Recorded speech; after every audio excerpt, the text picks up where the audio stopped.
Welcome to Sherlock Holmes Crime and Punishment. Now, the audio for this first part was lost, so I'm going to cut it down as much as I can to make it entertaining. Thank you for watching, and I hope you enjoy.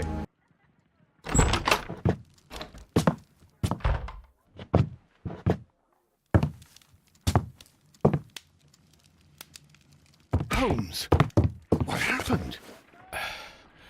I feel deathly. And you look it. Let me examine you. The pupil is dilated.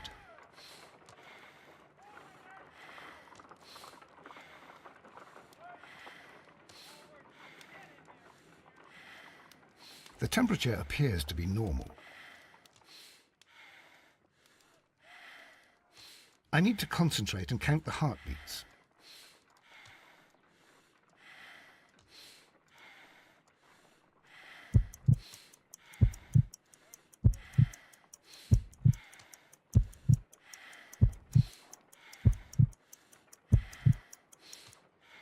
A weak pulse, around 50 beats per minute. But you're dying, Holmes.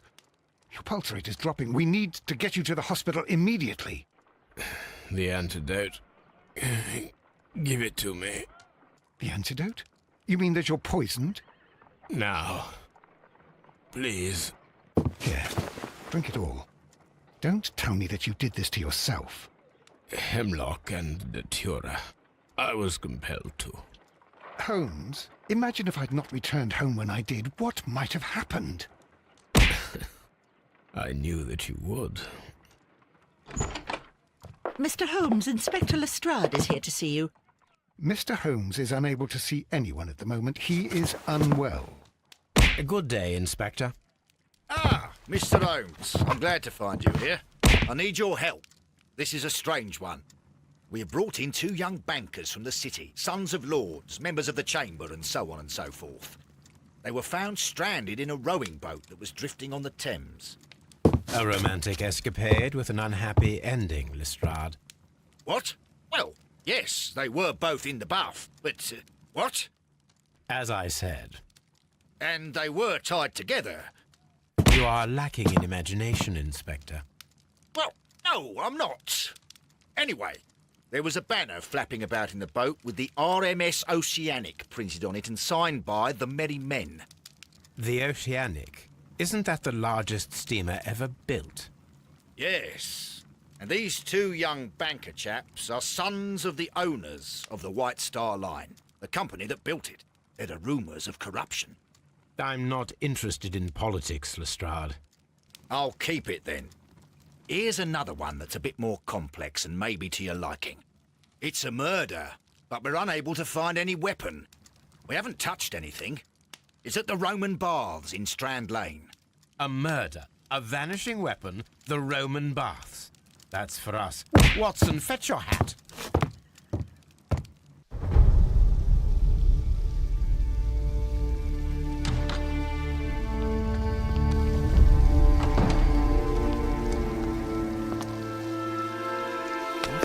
Beautiful place.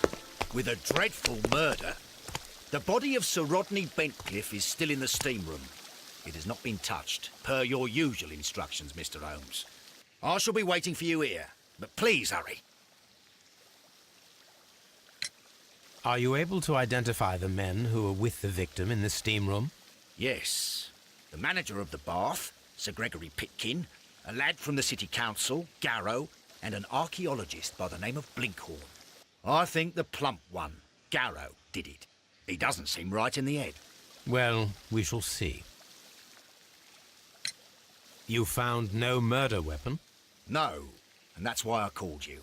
All three witnesses and the victim were locked in when the murder occurred, and they remained so until we got here. We even had to pick the lock to enter. I see. Was there anyone else here, apart from those gentlemen in the steam room? Yes, a Mr. Phillips. He was the one who called the police. He'll be able to give you more details.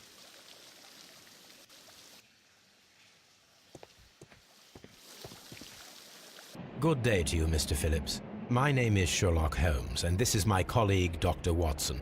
Would you be so kind as to answer our questions? Certainly, sir. Please tell us the chain of events from the start of your day. Everything that you can remember. The slightest detail may be of importance. Very well, sir. I came in at 6:30 this morning, and I opened the baths. I made sure that the room was clean, and I prepared the towels. The brazier was still burning. There was a fire burning all night. Yes, Sir Gregory ordered me to light the brazier yesterday. It takes some time until the room is fully heated. The gentleman had a meeting at 9 o'clock this morning. I wanted everything to be perfect. They'd been in the steam room for 20 minutes when I suddenly heard shouting. I ran to the door, but it was closed. I couldn't open it. So I ran out to the street to call for the police. One constable came up, and then there were others, and they picked the lock. Then Inspector Lestrade came along, and he told us that nothing should be touched.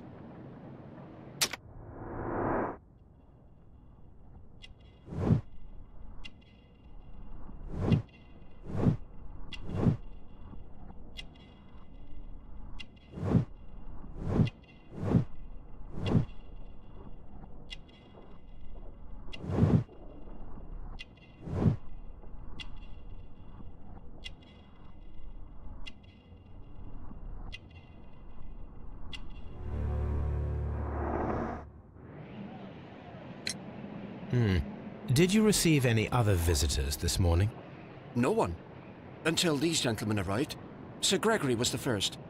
And then, while we were discussing work details, Sir Rodney and Mr. Blinkhorn arrived, and Mr. Garrow followed. What happened after that? I waited until they'd all entered the steam room, then I returned to the hall. The changing room door was open, so I should hear if they needed anything. You would have heard if someone had entered or left the steam room. Certainly, sir. These doors make a lot of noise.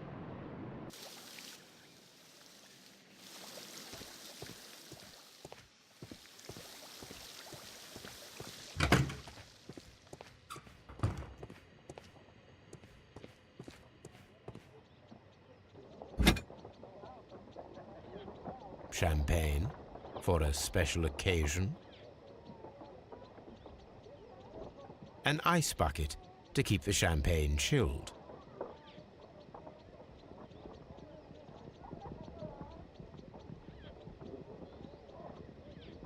Unopened, it was intended to be enjoyed after the steam session.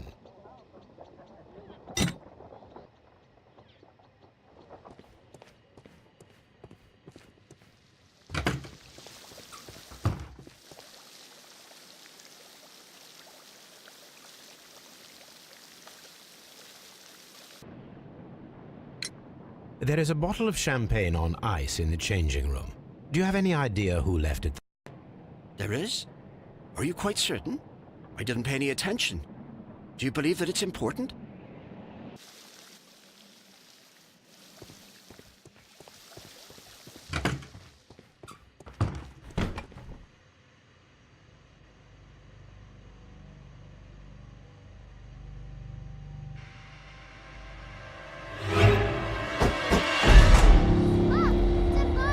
Good Lord, Holmes.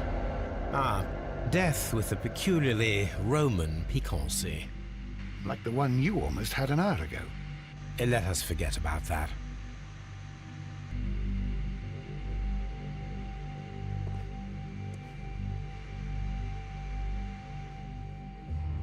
There was only one hit from the weapon. It pierced the right eye straight through to the brain. Death would have been instantaneous.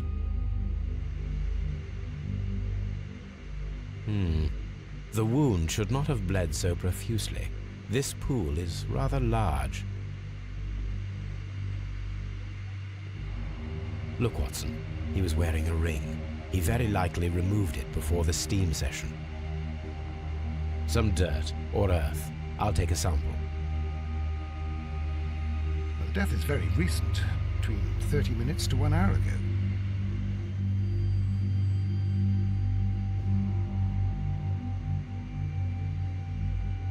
I think we have found all that we can here, taking into consideration the abysmal lighting.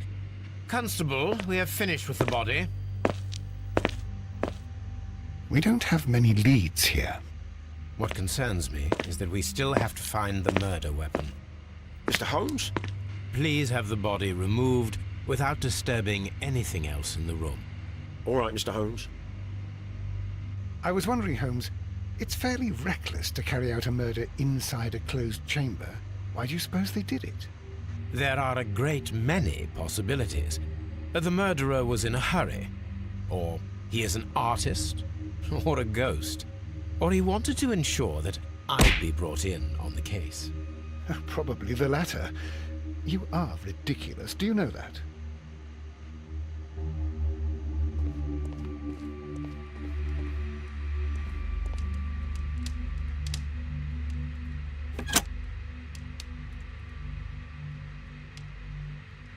With the steam on, I'm unable to see even a few feet away.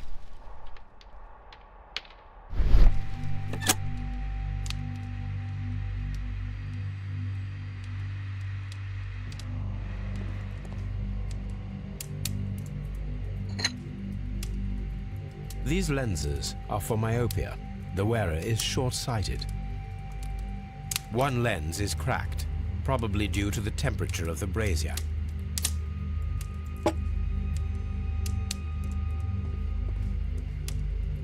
The brazier is still burning. The heat here is extreme. I will need something to pick up this melted metal. It is too hot. I cannot reach into it.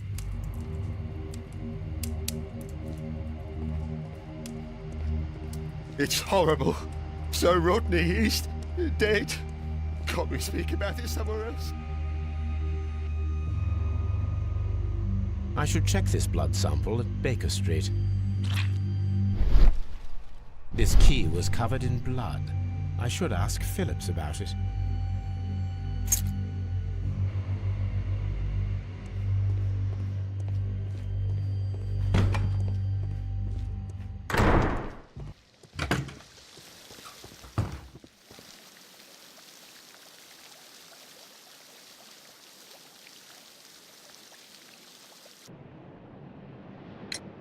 How many people have keys to the steam room?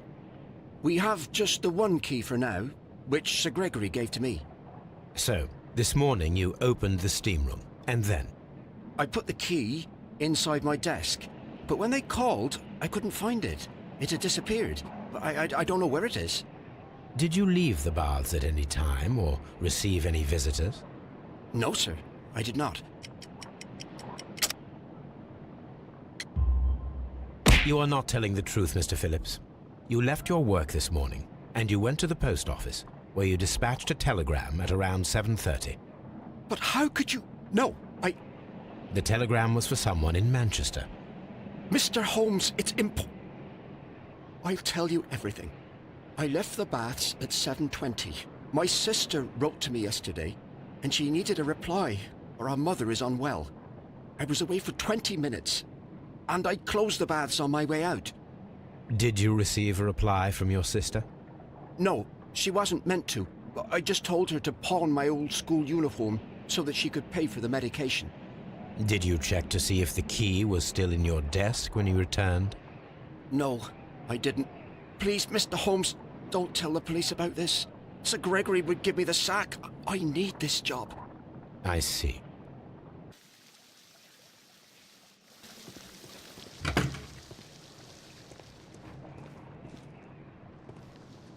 This area serves as Sir Rodney.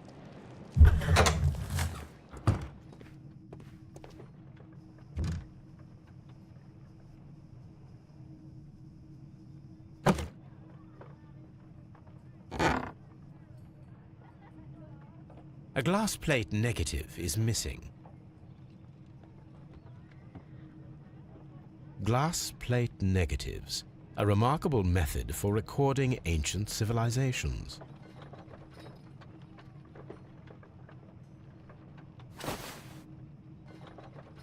It is a glass plate negative of an Egyptian statue.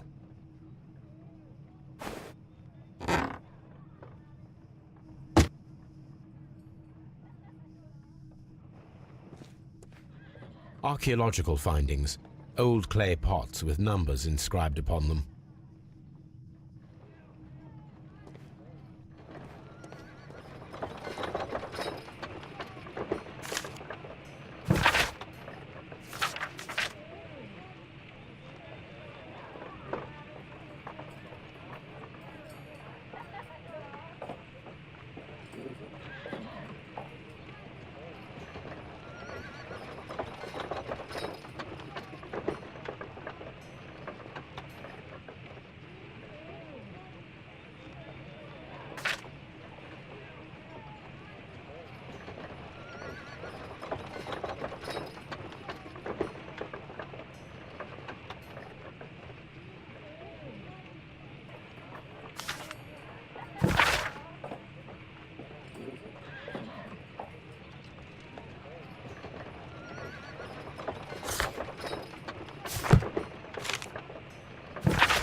A shape has been cut in the plate.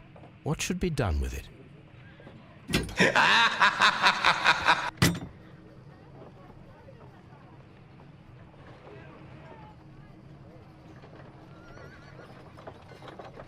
Archaeological findings. Old clay pots with numbers inscribed upon them.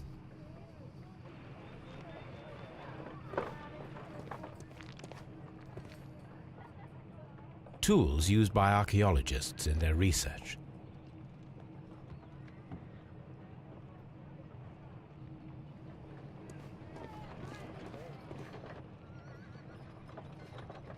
I will need these tongs.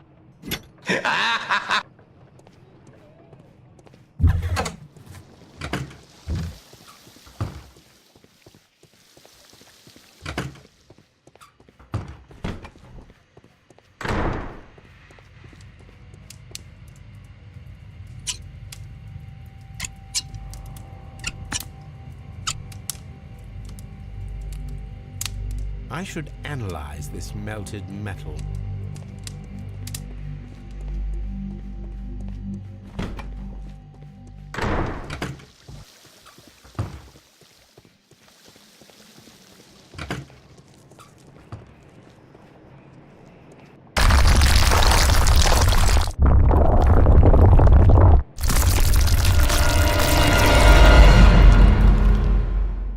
My God, are you all right?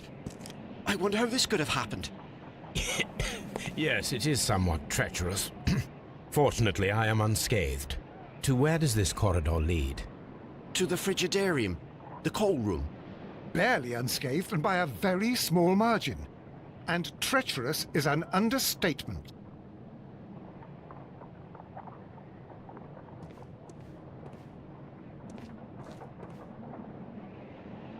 Those stones weigh tons. We won't move them. It does not matter.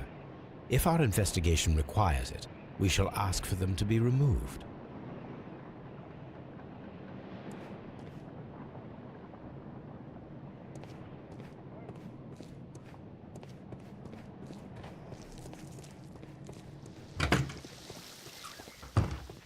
These baths...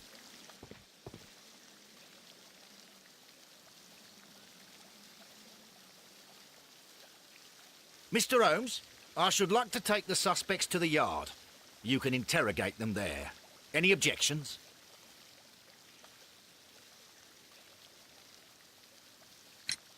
None, Lestrade.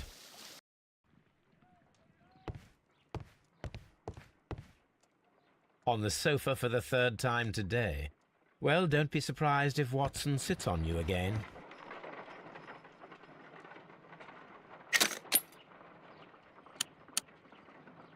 Selenite. Pyrite, otherwise known as fool's gold. Why? Interesting. According to the color and its composition, I deduce that this sample is white clay. Now, I need to find which area near London this sample belongs to.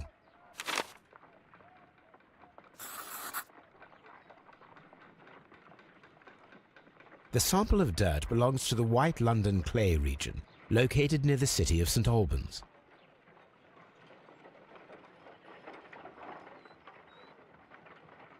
Let us analyze this blood sample. This blood has not coagulated well. It seems very liquid. That is strange. Let us see what is inside it. Hydrogen peroxide will bring any foreign matter to the surface.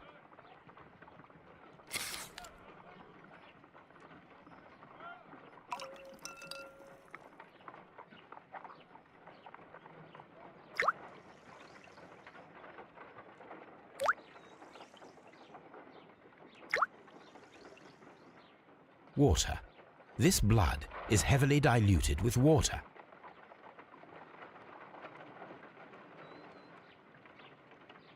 This is a piece of metal taken from a brazier. It appears to be silver, but I need to be sure. If it is silver, it will be possible to melt it, since silver's melting point is at around 900 degrees Celsius. Let us compare this sample with a silver penny by testing it with acid. If it changes color to match the result of a reaction with a silver coin, then it is silver.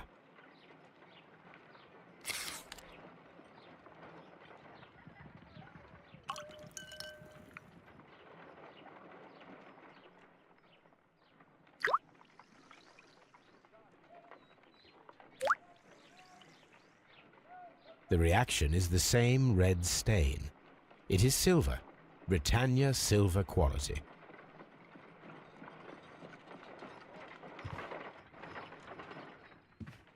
What should we do next, Holmes?